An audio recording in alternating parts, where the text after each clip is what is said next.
YouTube, and happy Friday and happy last day of school before spring break. For me, I am so excited to have some time off, but I will definitely say the workload has decreased over the last few days because, like I said last week, I'm done with all AP content with kids, so now I'm just reviewing. And last night I didn't do any work for a change. I know, I feel like every night I go home and I basically get home from school, have dinner, and then I go right back to work. So it was really nice last night. I feel far more well rested, went to bed really early yesterday. So I'm ready to start the day. I'm gonna talk to you about a couple of things today. I'm gonna talk to you about some fun stuff that I'm doing with my CP kids. We're in our unit on solutions. We'll be talking about colorimetric analysis today. We'll be doing some dilutions, making solutions. And then with AP, I'm gonna talk very briefly about some of the things that I'm doing to help focus my students studying, to help them be more prepared for their exam in May. So I am going to get set up for the day, make some quick copies, but I'll be sure to check in with you guys a little bit later on. I just finished with 3 of my classes for the day. It is my lunch period, so I thought I would pop on here and talk to you guys about what's been going on. Like I said this morning, day before spring break.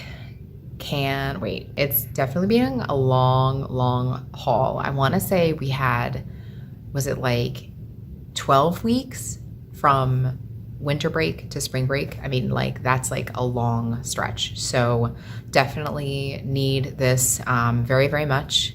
And I really don't have anything planned. I'm just gonna relax and make dinner for my family on a regular basis and probably work out every day and just kind of chill out. You know, I definitely have earned it. I've worked very hard this year with the kids. I do have a couple of tests to grade, but that's okay. So I will grade those. That's probably the only work I'm gonna do. I'm actually gonna try to use my prep period today to make copies of things that I'm gonna use when I come back. But yeah, it should be a really good restful break. So now what I'm doing with my kids. So let's start with AP. So the AP kids, they are preparing for their exam in May. To start off, to have the kids start thinking about the content that they need to improve upon, I had them take a diagnostic test in AP Classroom. I do not use AP Classroom all year. They can log in and use the AP daily videos, but I do not assign progress checks actually until when we're starting to review. That's how I choose to do it. My mentor last year that I worked with, she suggested it, and I thought that was a brilliant idea. So that's just the same thing that I did this year.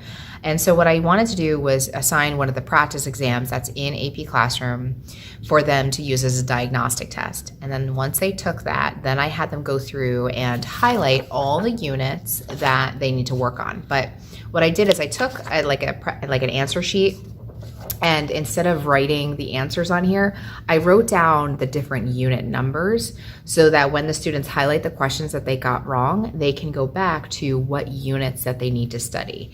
And we had this whole talk about, yes, okay, it's nice to do questions that we know how to do, but that's not going to help us on the exam. Instead, we want to make sure that we try to answer questions that we don't know how to do so that we can perform better on the exam. And so I'm really trying to encourage them to study smarter, not harder, and really make sure that they hit the units that they need the most help on.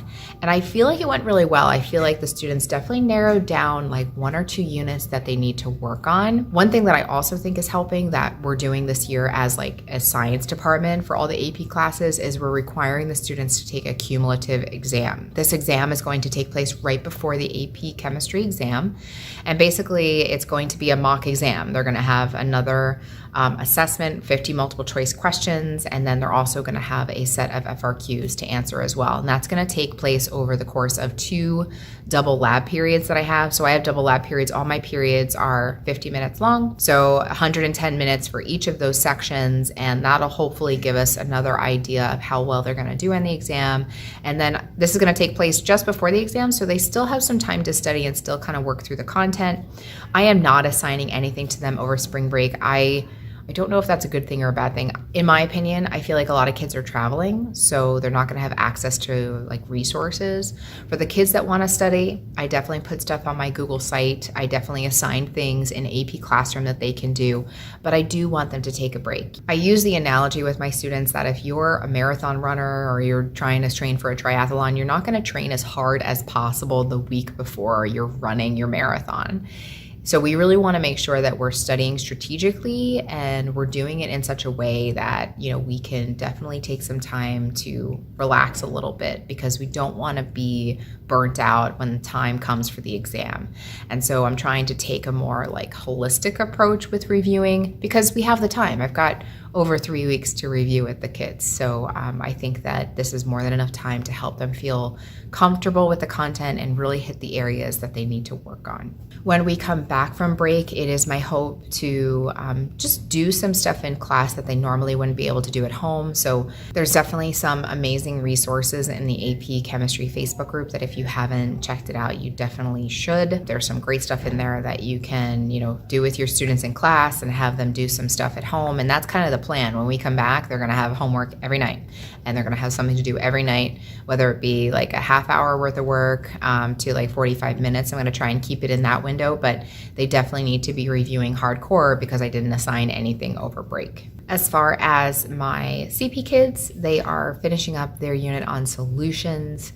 I am doing this activity that I absolutely love, where they make a stock solution and then they have to perform some dilutions, and then using colorimetric analysis, they have to basically identify the concentrations of the solutions that they made to 5 unknowns. And so that was a really fun activity for them to just see how close they came and see if they got the right concentration.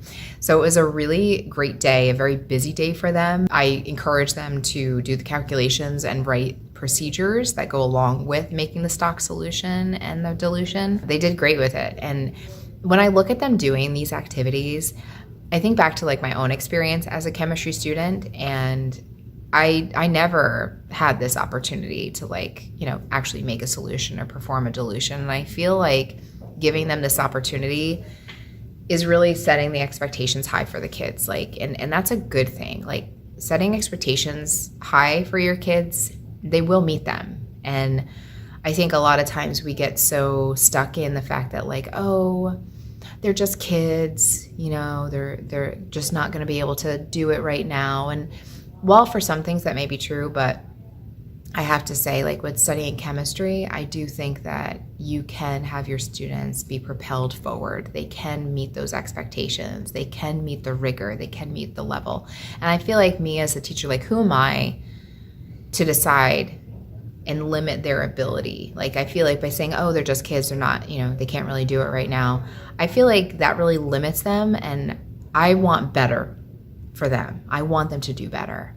And I think that combined with, my teaching and the activities, the instructional resources that they have, they can, and they are doing better. And so if you're kind of at a point where you're almost feeling like you're giving up with expectations, don't. Keep steadfast, hold tight, and keep those expectations high, and your students absolutely will meet them. All right, with that said, I am going to get out of here. I will not be posting next week because, like I said, it is spring break, so I'm going to be enjoying my spring break, but I'll be back the following week. If you're celebrating Passover, Easter, I hope you have a wonderful holiday, and I will be sure to check in with you guys in a couple of weeks. Thank you so much for watching.